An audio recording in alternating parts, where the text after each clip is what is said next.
thank our school board candidates and members. What we're going to do is a forum. This is not a debate.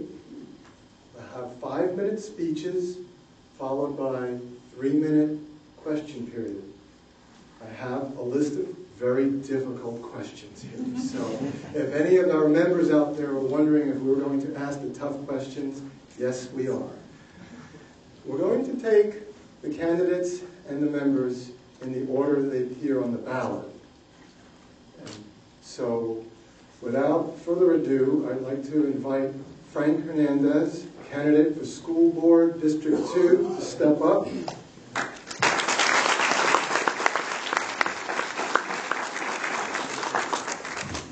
Hello everyone, my name is Frank Hernandez. I'm running for Hillsborough County School Board District 2. I was going to start a little bit differently, talk to you about myself, but I think I would be remiss if I didn't acknowledge something that I find very fascinating about this organization. It's your values and your principles. My grandfather came to this country escaping tyranny from Cuba. He lost everything. He came here with a suitcase in hand and was welcomed by this country with open arms. He worked hard to provide something for our family, provide an opportunity for our family, but he instilled certain principles and values in me. One being servitude. He served his country in Cuba and his new country here in the United States as a policeman. He also instilled in me that everything that you have in life you have to work for. Nothing is going to give it to you. No one's going to give you anything. The government's not going to give it to you. The government, in fact, in his case, took it away from him. And then came to this country and was given a window of opportunity and provided something for us. So he instilled those principles and values in me. What have I done from the opportunities that he gave me? I graduated high school, and after high school I joined the military because I wanted to serve this country. I spent 5 years in the Air Force serving my country. I made it up to the rank of Staff Sergeant as a crew chief on F-16s. I served in California, Texas, Arizona, and in Korea. What did I learn from that experience? I learned that this country is remarkable. All the people that come here and add to the fabric, the beauty of this country is remarkable. And what I learned in that was that there's no room in the military for icebreakers. There's no room for, well, let's get along. No, we got things to do. We need things to do. We got work to do. And those are the principles that I'm going to bring into the school board. I understand that I have a board that I have to work with, but at the same time, I can't let petty arguments or party lines or some personal conviction supersede the reason why I'm there. And the reason why I'm there is to serve the people that I am representing, which is this county and District 2 primarily. After I got out of the military, I decided, like many other veterans, to take advantage of the Montgomery GI Bill and joined and entered the higher education force. Since then, I did not stop. I continued serving my country through nonprofits. I was the regional director of an international nonprofit here in Tampa. I was also founded multiple organizations at my university that did community and youth development. I continued serving while working full-time, because no one gave me anything, and going to school full-time. That's very difficult, but a lot of students are dealing with that nowadays. But I don't think that those principles and values are instilled in all of them, because they're expecting a hand-me-out. And I have to instill that. I hope to be an example that it can be done. After graduation, I have been involved in something primarily in education, which is an education foundation that does research and policy in K through 12 and higher education. This research and policy network, which I have been the delegate chair for the University of South Florida and one of 4 ambassadors for the entire state, has been a remarkable experience and journey. Why? Because it has given me an opportunity to affect education from the grassroots level. Why? Because I'm not adhering to any special interests. My only interest is to provide opportunities, and those are the same sort of interests that I want to bring to the school board. I want to bring the aspect that every single child in this county should be able to reach their maximum potential. And that does not mean that every single child is going to be a doctor or a lawyer. That does not mean that every single child is going to resort to a life of crime or jail. What that means is that every single child in this county, in this country, has a special gift. And if we instill those values and principles, they will act on that gift and find it. Some of the aspects sort of upon my platform, I am moving away from closing an achievement gap. I think with that mentality, you're talking about bringing the top down and the bottom up. And that's not what I want anymore. I want to create talented students. Talent that is adherent to their values and their principles and their personal gifts. In this state, we are lacking in many high job, high wage, life sciences, engineering, technology, research-based skills. I think we need to start instilling that early on in elementary school. Finally, the state, the legislator, has incorporated some of that in high school. I want to see it early on. Why are other states like New Jersey, other states across the nation instilling this early? Why are we behind the power curve? My second piece is that my 5 minutes? I'm sorry about that, but if you need to talk to, if you'd like to talk to me after, I'm more than welcome to expand on that platform. Thank you.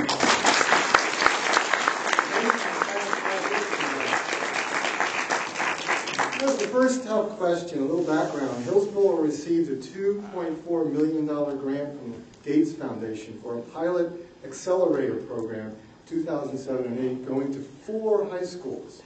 Without testing this program's effectiveness, the district then applied for federal grants totaling $30 million over 5 years to put the program in all middle and high schools. As a board member, would you have approved this deal without having seen student gains first? And what standards of success will you require before approving new initiatives? I think this county does an excellent job in finding grants and programs to incorporate into our school system. The problem is that every day the state is cutting the budget more and more, and a very large budget, and they need to find ways to plug that budget. But in my case, I think that we need to have proper oversight and foresight in what grants we take in, and look into why we need these grants. If the grant money is running out, are we looking into other ways to fund it? This specific program, I think with anything, you need, I'm a research person, I'm a data person. You can't take in all this money and throw it out and not know if it's going to work properly. Are we looking at other counties? Are we looking at other districts before we instill it? And then I will make the decision whether or not to bring it into this school system. Thank you very much. How much time do we have left? 2 more minutes. Okay, the next tough question. Regarding Empowering Effective Teachers Program, an additional grant the district received from the Bill and Melinda Gates Foundation will revamp teacher training and evaluation. What should be done to ensure that measurement of achievement isn't just by one test each year? What instruments should be used to measure gains? I wrote an editorial about this when the Senate Bill 6 was coming out, and I thought that it wasn't comprehensive enough. I think that we need to start looking into parent involvement. What are the teachers doing to involve the parents in their education? In student gain, the 2 most effective things to have successful, talented students is effective teaching and parent involvement. You create that recipe, and you will have successful students. We cannot create this grant without looking at parent involvement, so I think that needs to be incorporated. We also need to look at GPAs. Is a student coming in getting a better GPA with this teacher or with another teacher? We also need to look at what innovative curriculums the teachers are incorporating. All those measurements need to put in. We need to have a comprehensive look at this Gates grant. With the Gates grant, I think we have an ultimate opportunity as a county to be an example for the entire nation on how you define, how you grade, and how you measure effective teaching. But those other measurements have to be put in for it to be effective.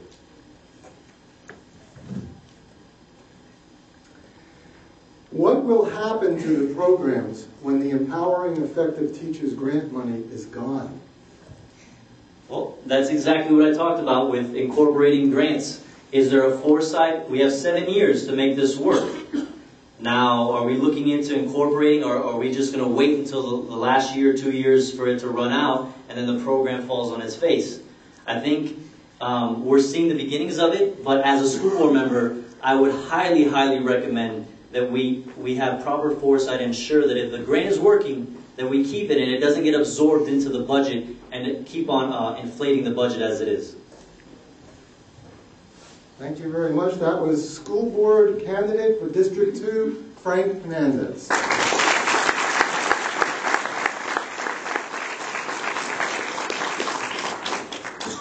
And now we have a current school board member, District 2, Candy Olson.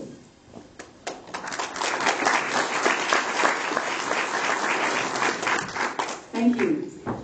I'll just show you my flyer. My name is Candy Olson. I am running for school board. And I have to tell you, I did not think that I would be on the school board for 4 terms. That was never my goal. I ran for the school board for 3 reasons. The first was I saw us in classrooms asking teachers to do things that weren't related to teaching.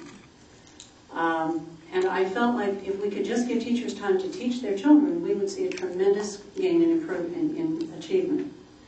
The second was I felt that there were times when people who were elected didn't really do their homework, listen to people very carefully, try and understand what they had to say, do their own research, and then see if we couldn't find common ground.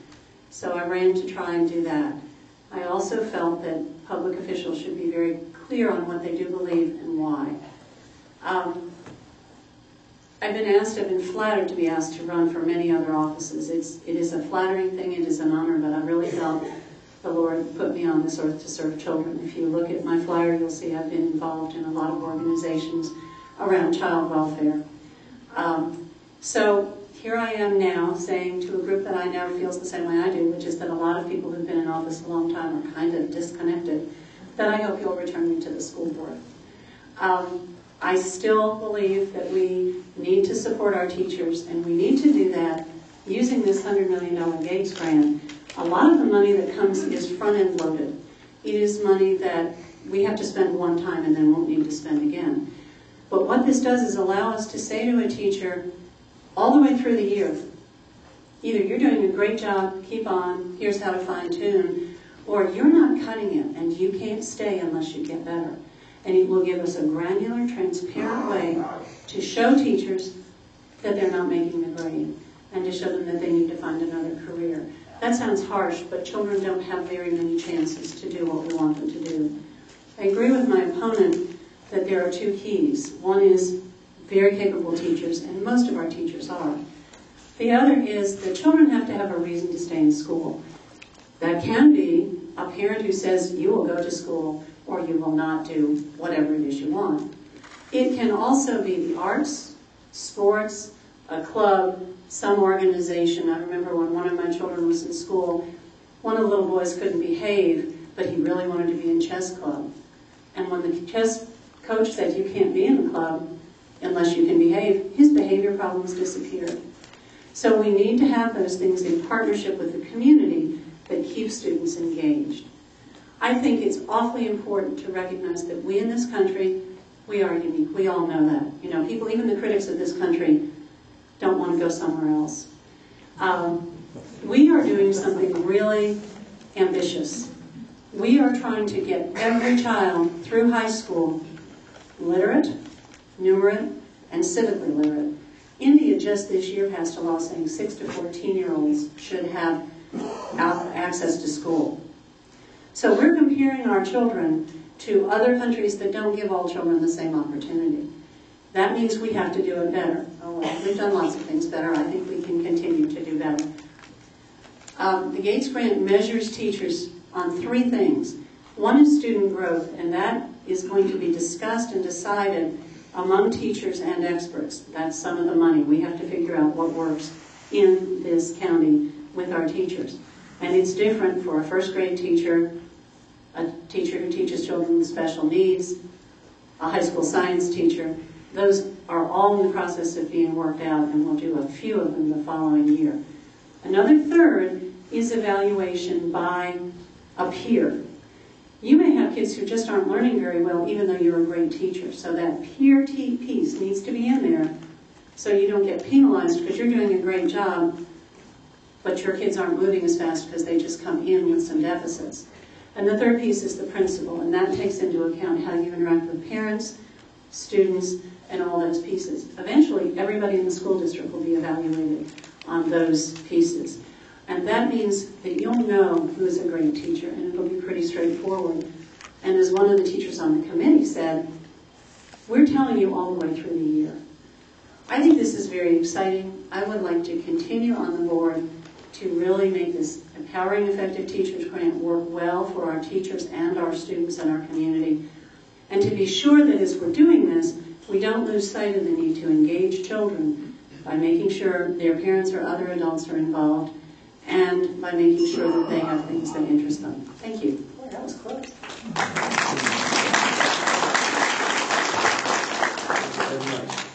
Now for the first tough question for you. Accelerator prepares students for college. We see an increase in the number of students taking advanced placement courses, even those not planning on attending college. The district website shows less than half pass with increased achievement in reading, but not much math improvement. Math skills depend on prerequisite skills. What would you do to make sure these children study on a level where they can actually learn and not just move through a curriculum they cannot handle for the sake of the county getting more money? The county doesn't get much more money for this, and there's a great deal of extra cost involved in teaching the teachers how to teach this. What we know, I'm an information and data person, one of the things we know is that if a child takes one AP class, whether or not he or she scores well enough to get college credit, he's 40% more likely to succeed in college and finish in 4 years. So if you're going to go to college, you need some opportunities to learn in that college kind of environment. We knew the test scores would go down because when you test more kids, statistically the chances are it will go down. And I think teachers are still learning. Accelerator is a program designed to identify kids who have the potential to do college work. In some cases that's community college and sometimes that's a 4-year college.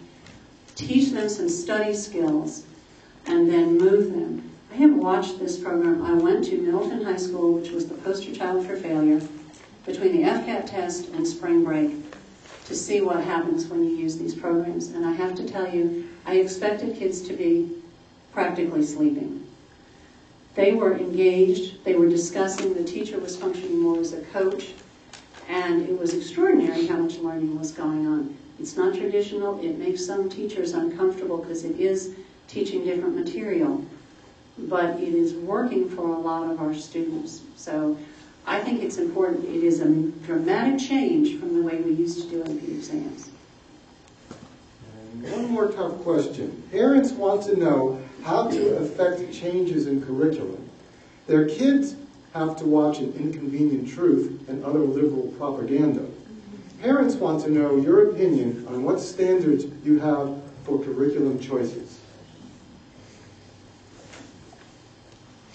Whether parents can choose certain things. We do allow parents to opt children out of books that they don't like or movies. We often have a book that some parents may be concerned is inappropriate. Why show them? Pardon me? Why show them in the first place? I don't know where An Inconvenient Truth showed in our district, so I can't comment to that. Well, but you have the opportunity, and sometimes a teacher will show it to get a discussion going, and not necessarily because they mean it. But we do always allow parents to opt their children out. I would be concerned about that particularly because we have an awful lot of material to teach in a very short period of time, and we need to be sure we're sticking to what kids need to learn. My 2 daughters would never have seen that movie, but you know, they are graduates of the county school system, and they got a pretty standard, traditional, instructional program. I think we need to look into those things very carefully and make sure that the discussion, if it's shown at all, that there is a discussion on both sides. Thank you very much. That was school board member and candidate District 2.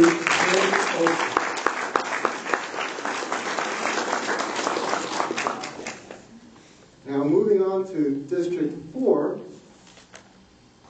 we have a candidate for school board, District 4, Richard Bartels.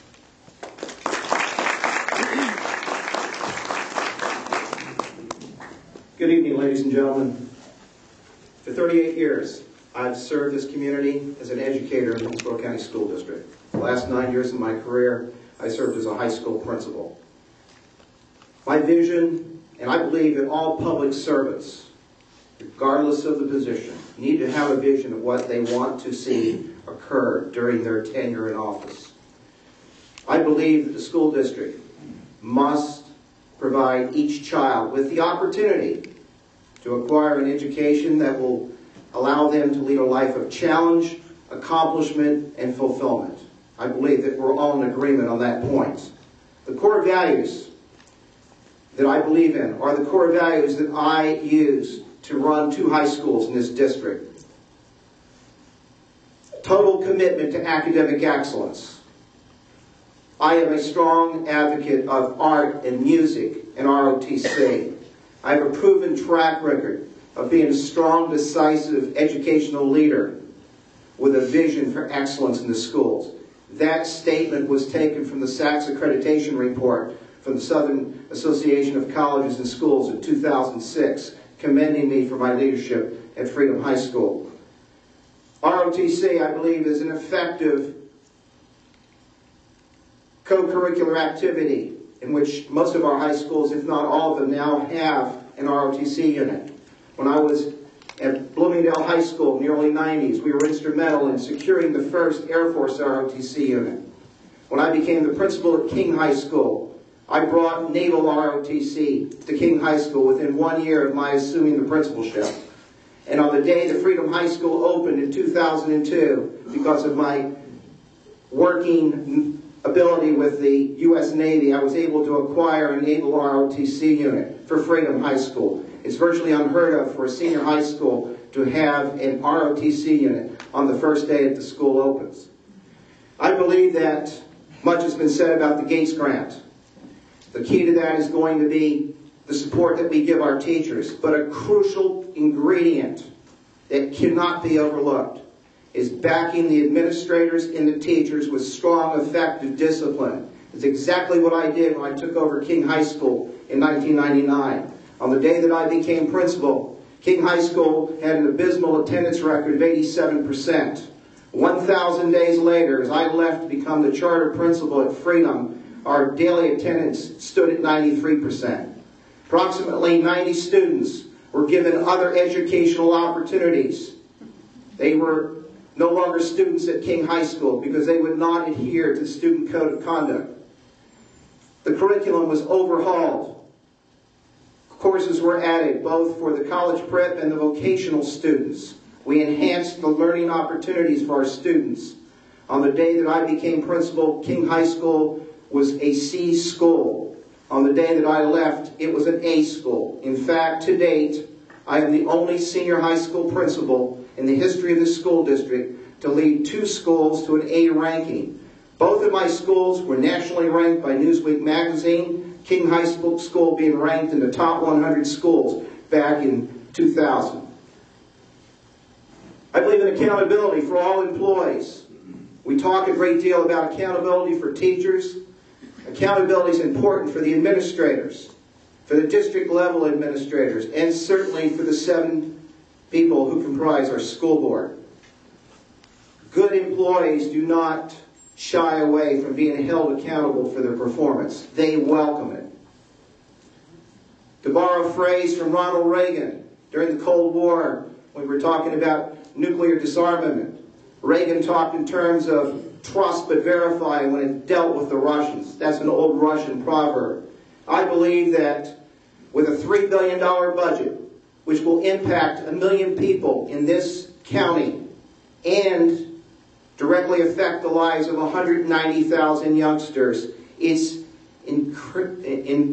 incredibly important to trust and verify that all of our revenue is spent wisely. We have a $1.3 billion operating budget of that $3 billion. Being a school board member is doing the right thing, not what is politically popular or expedient.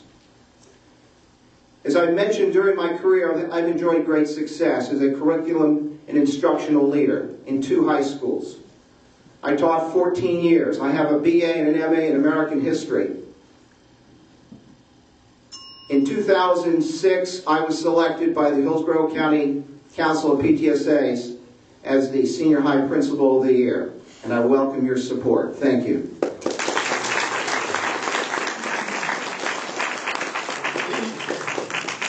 Many teachers have gone through the process of becoming nationally board certified. What would you do to continue support for teachers in their efforts to become national board certified and to recertify nationally? The teachers who have sought the National Board Certification had to pay a fee, and I believe it was $250. It may have gone up because I've been retired for 2 years. I included in my school budget a small stipend to help my teachers who wish to apply for National Board Certification. There's a fee involved, but I was confident that with the stellar caliber of my faculty, that these teachers would in fact achieve national recognition.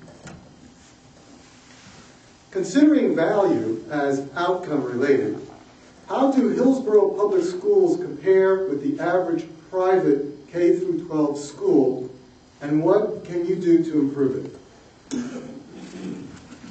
Keep in mind, we are a public school district. We don't get to select who comes knocking on our door. You are serving a wide range of students with differing abilities. When I was the principal at Freedom High School, I had 20 advanced placement courses.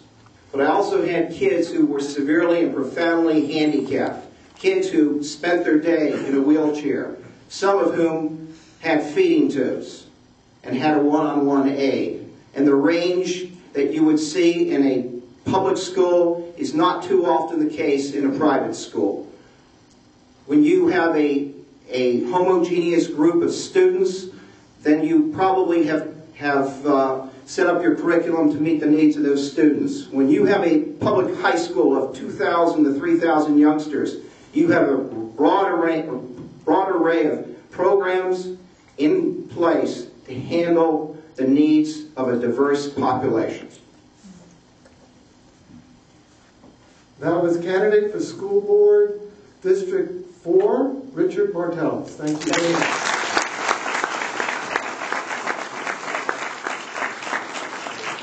Now, on the voter ballot, the next candidate would be Jennifer Polaro. I don't see her here. Her daughter is undergoing surgery, so probably we have a no-show, but that's understandable. Yeah. So moving to our next candidate, the School Board District 4, Stacy White. Stacy White.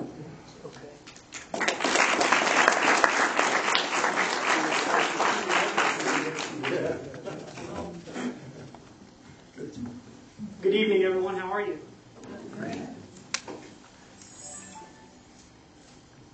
Well, as I was sitting in the audience, I just couldn't help but to think that I'd like to make mention of the opening ceremonies here this evening. It just really touched me.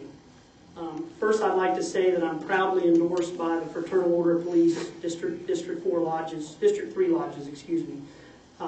And my heart really goes out to those fallen police officers that we pray for here this evening and have that moment of silence for. Also, I was just touched at our prayer over the Constitution and the fact that we saluted this American flag with the national anthem and the Pledge of Allegiance. I would dread to ever see the day the children in school don't salute this wonderful flag here.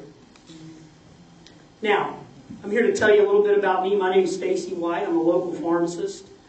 I'm actually a fifth-generation native of Hillsborough County. You don't see too many of us anymore. So I'm certainly deeply rooted here and have a vested interest in this school district. So a lot of you might want to know what I've done over the past 10 years.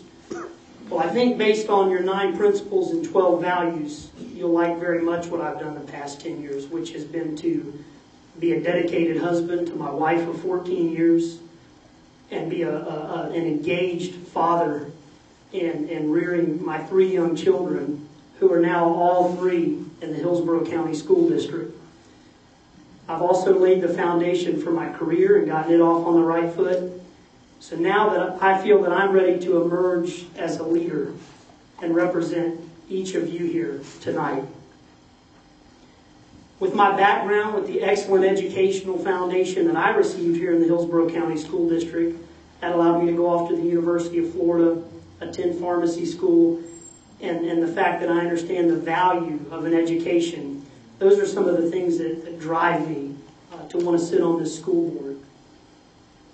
This is not my first time before a 912 group. Several months back, I spoke to the Brandon 912 group.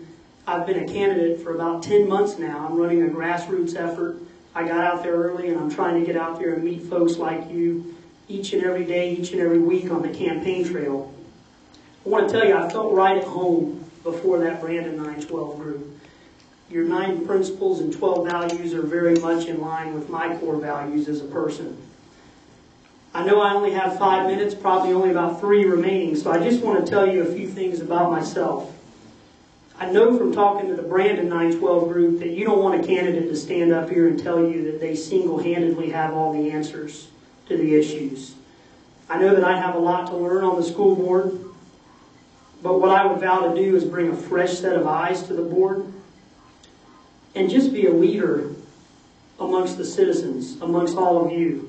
I believe in a small federal government, but a strong local government. When you have a strong local government, that allows the citizens to have maximum input into what's going on with our government.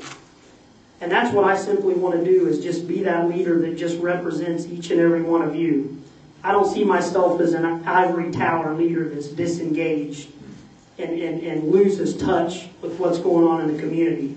I vow to bring common sense to government. I'm a social and fiscal conservative. I want to focus on performance with things like pass rates on the AP exams.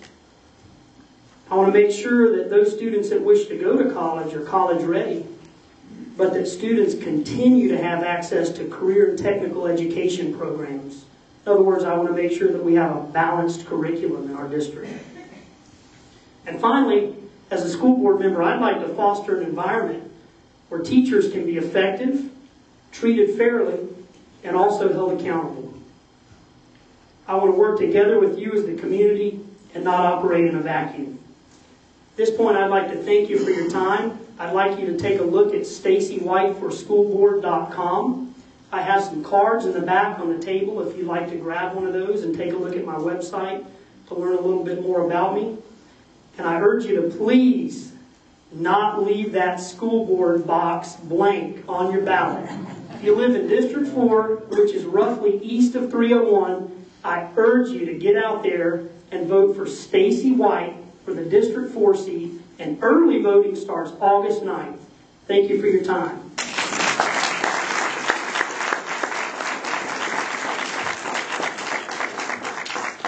A professor named Bamal postulated a cost disease, as some high productivity sectors in the economy allow higher wages, yet force wages up even in stagnant sectors as they all compete for workers and facilities. Public education expenses continue upward while outcomes appear stagnant. What can you do to help productivity and fight cost disease? Well, I think that the answer is very simple. I like the idea of free market mentality. I like the idea of competition.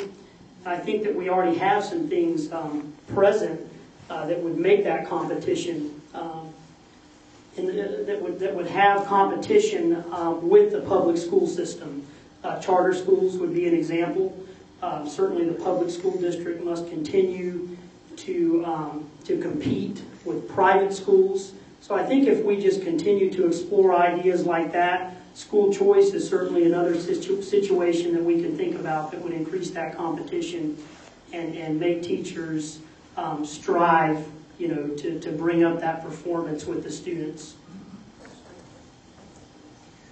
How does parental satisfaction figure in your strategy to improve education, and what plans do you have in that regard?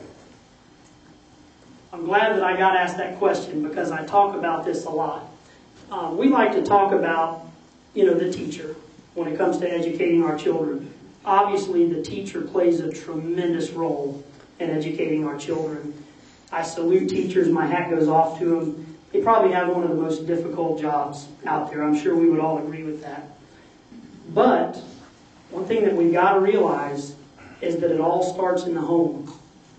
And I know that that's, again, part of your 9 values and 12 principles.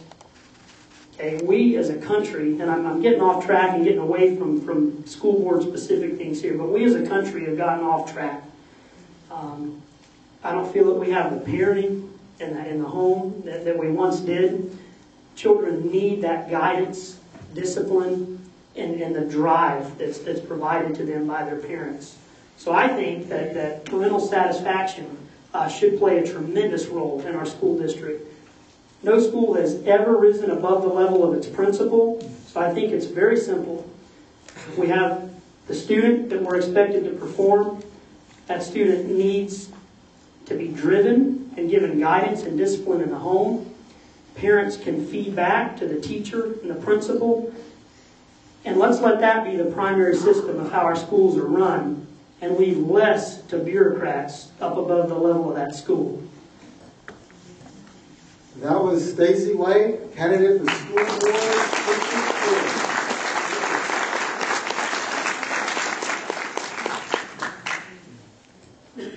4. Our next candidate, school board District 4, is Kirk Farinas.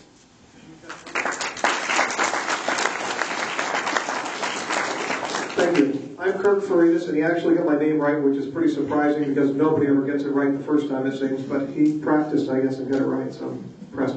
I do want to thank you all for showing up tonight. I mean, you could be doing a lot of other things. You're involved, and that's important. And that's what I am. I'm involved. 2 years ago, I ran for the state legislature against Ron Reagan. Great name, great candidate. I got beat. Ron now endorses my candidacy for this school board seat, which I'm very proud of, because he found out during those years, the times that we spent together, and a lot of days that we were together out there on the campaign trail, that I'm the type of candidate that we need today. This is a changing world, and it's a changing county, and we're changing every day as we see the tax base and foreclosures in our neighbors' homes and such, and we need somebody who's going to care about it. And we have good candidates, there's no doubt. The principal's a great candidate, Stacy's a great candidate, and our current incumbent's done her job for 8 years, and I think it's time that we say goodbye after 8 years. We need term limits for this position, just like we have in the state legislature, and that's one of the big things. So we need to let these incumbents sit down, and I know Ms. Olson's been a good school board member, but I think it's time that we say, 8 years, I've done what I can, I've accomplished what I can, let's bring a fresh face in, I'll mentor them. And that's what we're going to do. We're going to mentor with this new program with the Gates Foundation, which is interesting, but I want to be out there to monitor that. Now, a little bit about myself. I moved here 5 years ago when I retired from the Air Force. I did 31 years in the military. In my last 3.5 years, I was assigned to the Army. I was their air mobility officer, which simply meant I made sure that the 1st Infantry Division and 8 other divisions get to and from the combat zone. And I also spent 3 tours over in Iraq. So I was really glad to retire at that point because living in the sandbox wasn't necessarily fun, but it's something that we need to do in these times. But when I go to the school board, I want to bring an open mind. I have no children, but I've worked closely with children for the last several years. I spent 6 years in recruiting service while I was in the Air Force, and I did the marketing side, the advertising side, and I did a lot of interviews of kids who really wanted to go in and become officers. And since then, for the last 11 years, I've been an Air Force admissions officer, and basically my job is to go out and find these quality kids that are going to be the future of our Air Force. And I am the only candidate on this side here who served in the military. And I think that brings something to this board that has been missing. The ROTC programs, as the principal said, are great programs. And I'm glad he brought them to 3 schools because that's one of the programs I worked at when I was at the Pentagon. It was trying to build inner-city programs. And we did that, and they've been very successful. Our county, next door to us down here in Manatee County, is the only county in the United States that has an ROTC program, junior ROTC, in every one of its high schools. And maybe we need to work for that to get them all here in Hillsborough. We still don't have one down in Leonard, but we need to get them here because they're very, very important. There are many, many issues in this race. And every time I go out knocking on doors in the heat of the summer, which is kind of miserable, I find another issue that pops up. And you know, it's not one issue, it's many, and you need to have somebody who's going to listen, somebody who's going to be accessible. And that's what I will be. As I said when I ran for the legislature, I told people I would be somebody they could see. And they will, and I'll be out in the schools. One thing that concerned me about the current school board was during this recent Good Friday situation, where 70% of our high school kids failed to show up for school. Now, the parents should have been involved. They should have been there. But the concern was that the curriculum wasn't taught on that day, and the school board members that reported in the paper said they heard the curriculum wasn't taught, but nobody took time to go out and find out what was being taught on that day. They should have been in the schools. They should have been seeing what was done. They should have been out at those school bus stops where the kids had to wait longer because the bus driver didn't show up. But that's what we need to have. We need to have council members who are really involved. And I will be that person, and you'll be able to call me. You'll see me out there. I'm not going to shy away. A lot of times, and particularly during the school board races and the judge races every year, I never see anybody until it's election time again, time to get reelected, unless you show up at their board meeting. And the other thing I want to see is I want to see board meetings in the evening so that more parents can become involved in that. If you're going to show up for this, you're probably going to show up for the school board meeting, but at 3 o'clock when you have to take and get a day off from work, that's not right. And I'm very concerned about athletics in this county because we do have a lot of people who are switching schools and such. We need to monitor that closely. And the reason I say that is I'm a basketball official here in the county and I enjoy that very much. But one thing I do commend the principals of the schools and the teachers. I've officiated in 17 states and 11 countries. This is the best group of kids I've ever officiated. There's no lip. They play the game. When you blow a call, they leave you alone. They know you're going to make mistakes just like they're going to miss a shot. But there's a great group of kids. Also, one final thing, VOTEC, we need to continue to fund that because we haven't done that very well. Thank you.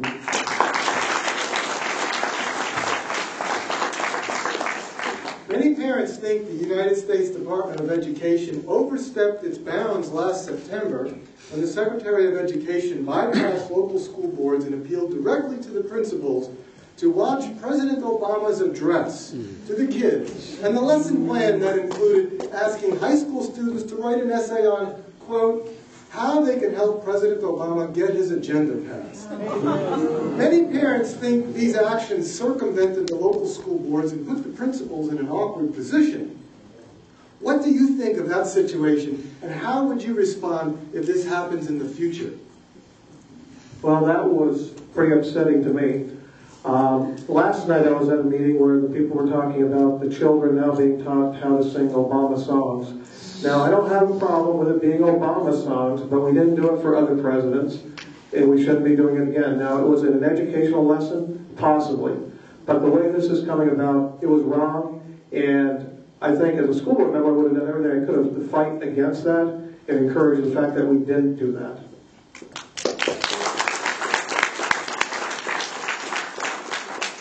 Well-designed online tools could cure Baumol's cost disease in education.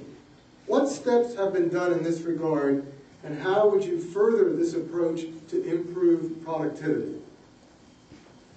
Well, with the technology that we have today, we need to use every tool that we have out there to improve any program that we can.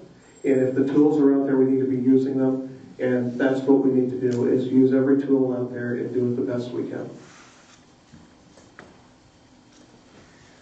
The model for the school system, based on the industrial age, assumes differences in learning styles are irrelevant.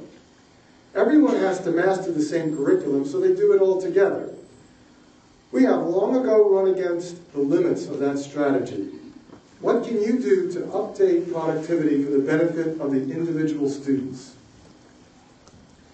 Well, the best thing we've done so far is we've gone through the technology. I think we've got parents now that can't keep up with what the kids do. And it's so true. When I was sitting over in Iraq one day, we had televisions go out, and it was the Marines who messed it up that day. They did. They were trying to play around with it. So I took the captain aside and said, I need the youngest brain because we can't fix this problem. And he came right in and they fixed it. But we need to develop the technology. We need to use all the technology. We need to use those tools and incorporate them into our curriculum. It is a difference of time. We teach entirely different. In fact, I talked to a lady before about Pinecrest, where there used to be the strawberry location, and they used to close the school to plant strawberries and go out and harvest the crops. Well, life has changed, and we need to acknowledge the fact that times have changed and use every tool we have. Thank you. That was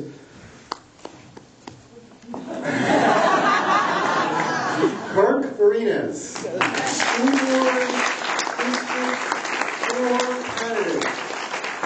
Now we're going to move to District 6 candidates. And on the voter ballot, the next name would be Benjamin Fink. But Benjamin Fink is in West Virginia today, and I don't think that has anything to do with Senator Byrd's untimely demise, but so we're going to move on to the next candidate. Candidate for School Board, District 6, Sally Harris.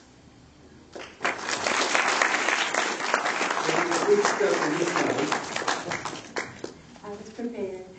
Thank you for letting me come tonight, and I will share a little bit about myself.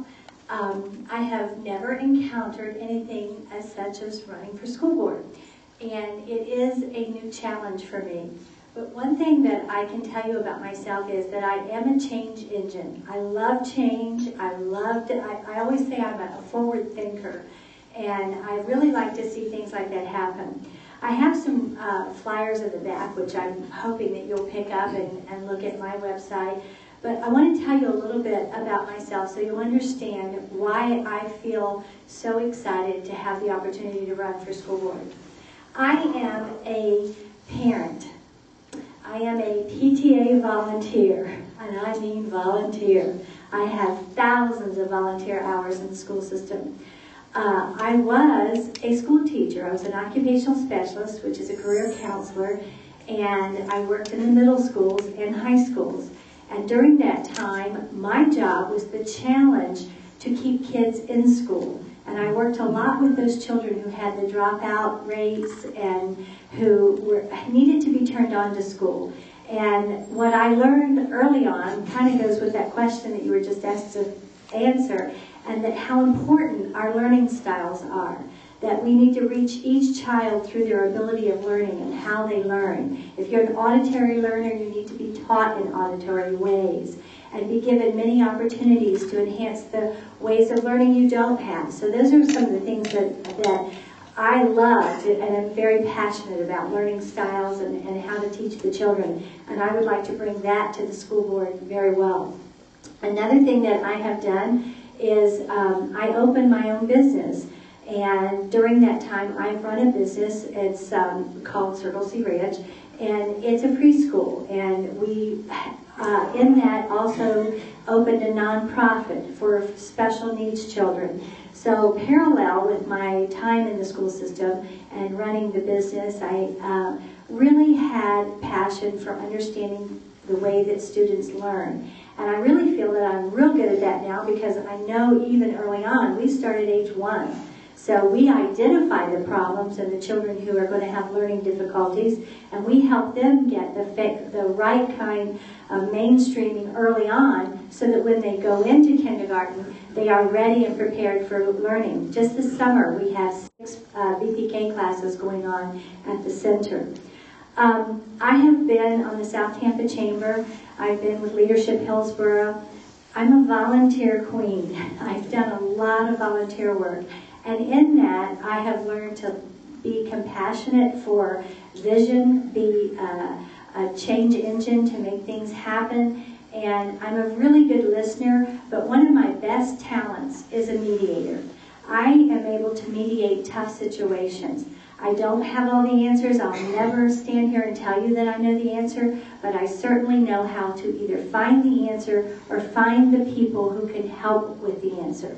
That's what I do best. I will do anything I can to pull the people together that can really create what you are looking for. As far as our school system, I think it has a lot of positives. We wouldn't have gotten that Bill Gates grant if we did not have a lot of positive things going on in this county. Do we have problems? Absolutely. And I would like to have at least one opportunity to make a difference and be a part of the problems and the solutions, and at the same time be involved in all the new things that are going on. I will learn right along with those kids as we go into it. Some of the other things that I bring to the plate is that I enjoy going out into the community. I'm not afraid of the community. I love to talk to people. I'll talk to the wall. My husband tells me all the time I can talk to anybody. I never meet a stranger. I enjoy, and for that, one of my personal challenges, and somebody mentioned it earlier, I plan, if I'm elected, I'm going to visit every single school. I want to meet the principal, I want to know them, and there's a lot of them, and I know I'll have to do 2 or 3 in a day, but that's my personal challenge. I really want to go and be a part of those schools. Through my volunteerism with PTA, I have been a part of many of those schools, and I've visited them and met many of the people all over the city. I am running for District 6, which is county-wide. A little note, I have raised 10 children right now. There's a yours, mine, and ours there. And I have 2 adopted daughters. Had to get that one in.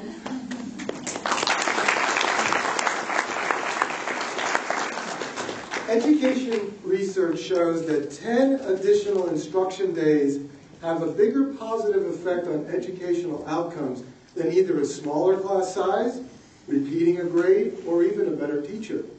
Please tell us about targeted summer programs for students who would benefit the most. Is there a plan? I would like to see all kinds of opportunities like that, but I'm a strong believer that those of us who play together stay together, and because I do come with an early childhood background, I feel that all the learning that you need to have taking place in the summer can be done in a fun environment. I would really love to share with you how our VPK program is going this summer, because it's really phenomenal, and they're having fun, and those kids are going to leave that program this summer and go into kindergarten and do very well on those tests.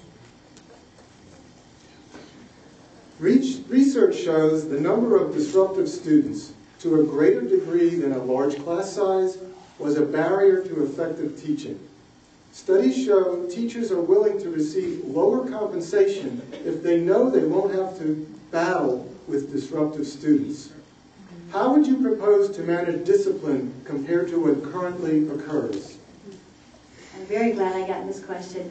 When I was in the school system and I dealt with those difficult children, I want you to know, sitting in that audience, they're only difficult because of the family or what's going on at home. Some of them come to school without the shoes that fit. Some of them come to school without food. Some of them have to take care of their siblings and are up all night because of what's going on in their neighborhoods. And even those in affluent homes, some of them are having parents arguing back and forth. So do I feel that they're disruptive? Absolutely. But if somebody, just anybody in that school system would take the time to get through the wall, they would make a difference in that child, because I've got one living with me right now. And it's been 3 years, and when I adopted her, she was pretty tough.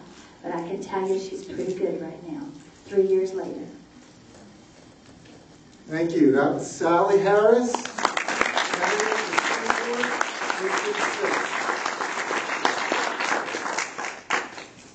And our next candidate for School Board District 6, Terry Campbell.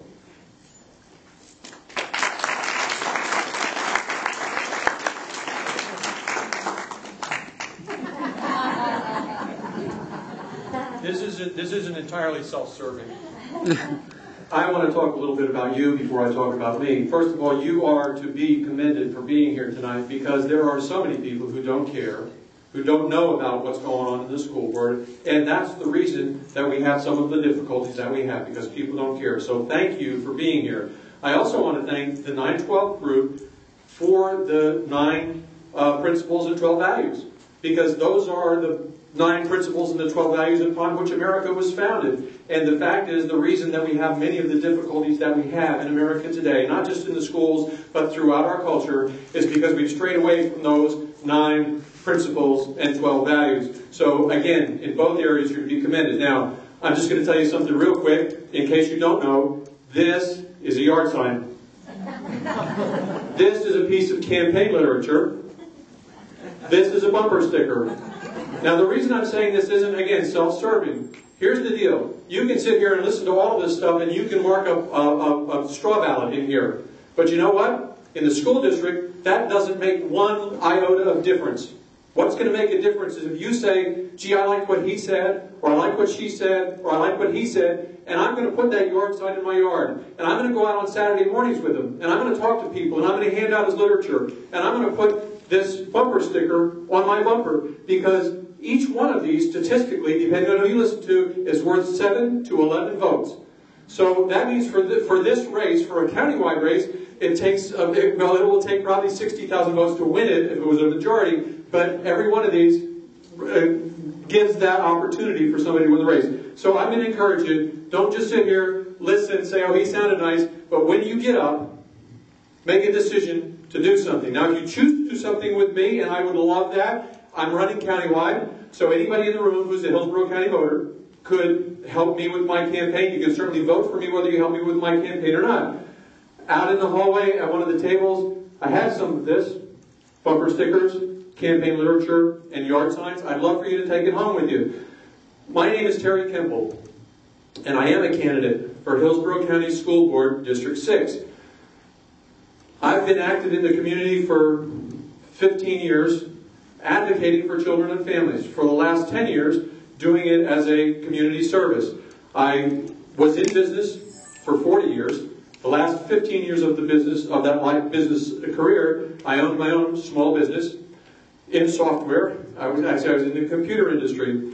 And in that business, I had the opportunity, because I was in a narrowly defined vertical market, to work with some of the largest companies in the world. And the reason I say that is because our school district is like a big corporation. There's 190,000 to 200,000 kids, depending on how you count them. There's 25,000 teachers. There's 225 schools. There's no school board, and let me back up. There's a $3 billion plus or minus, however many hundreds of millions you want to talk about, it's a $3 billion budget. Nobody on the school board has a significant amount of business background. We need somebody who can bring some business logic, some business skills, some business tools.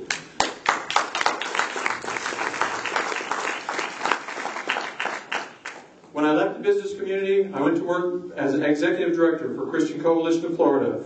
Actually, in the year 2000, we put out 3 million voter guides.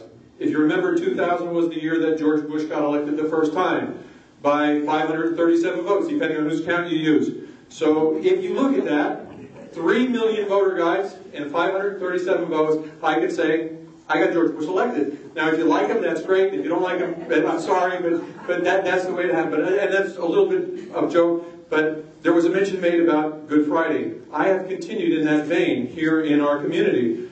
The Good Friday holiday was taken away. Well, there was discussion of it. It was taken away, given back, taken away. And that was about 5 years ago. For the last 5 years, I've stood before the school board every time the issue has come up and said, use common sense. It's been a holiday forever. Why take away the holiday? Then more recently,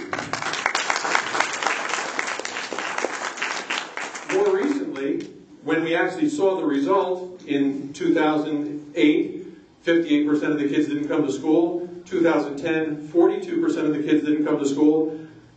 I said, you know what? We're wasting a lot of money. It's a $3 billion budget. It's a 180-day school year. Each day is worth $16 million. So that means that each day that the kids don't come to school, you've wasted $16 million. Please don't do that again. If you want to gamble, take your own money and go to the track. Don't use my money.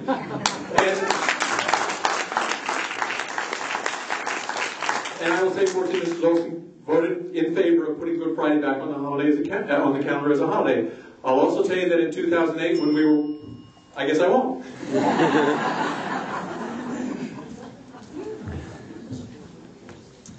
Public schools tend to perform many functions in-house that comparable institutions in the private sector would outsource. Teacher unions lobby, sometimes against productive outcomes, to maintain its financial hold over school districts. How can you help improve productivity against such powerful forces? It's really interesting that you would ask me that question. I guess several others have said the same thing, but I was at that meeting last night that Kirk mentioned, and Ken Hagan was the main speaker, and he was talking about consolidation of services within the county government. And he said, you know, we got to try and do what we can to save money. Well, I put a focus on that same thing. There are ways that we can operationally save costs. There are certainly things that are untested but look like they have some potential. But one of the key things that came to mind as I was listening to Ken talk last night, the school district has I forget how many thousands of buses, but thousands of buses. And the county has a lot of vehicles. Now, why is it that we aren't sharing some of those resources to keep those buses and vehicles operating properly instead of having two separate entities in the same geographical location, not to mention Tampa, Plant City, and Temple Terrace? So I think finding economies like that would be very helpful. I think that we need to help the union to understand that they do need to focus on doing the best that they can for the teachers, and I'm okay with that. But I think that for the union to have to do things that would augment its own power, I think that that's problematic. Parents want to know what you think is the role of the school board. What decisions will you influence and why? I believe that the role of the school board, there's three parts to it. One is to be a model. Those students look to adults for leadership and for a mentoring, if you will, for an image of what I should be like when I grow up. So I would do everything that I could to model what I've modeled in the community for the last 15 years and not get involved in petty quarrels. Now, there are legitimate differences that need to be brought. And I will mention the 2008, the marriage amendment. I led the Hillsborough County effort to pass the marriage amendment in 2008. When I started, there was about a 41% approval rating for that vote. When we actually took the vote on in November of 2008, there was a 59-point-something approval rate, up 18%. Now, the reason I say that is because not everybody in that 59% agreed on everything. But one of the things that I've learned in the work that I've done is how to work together with people who have differing opinions. And anybody who sits on the school board will tell you, I've come up there on some controversial issues on a fairly regular basis. But I've never been ugly, I've never been disparaging, I've never said anything negative about anybody else, but rather, here's the issue, here's how I think we should deal with it. Is there some way I can convince you to come along and see things the way that I see them? So I think that's important. And I'm sorry that you said, basically they do the budget, they set policy. Thank you. That was Terry Campbell.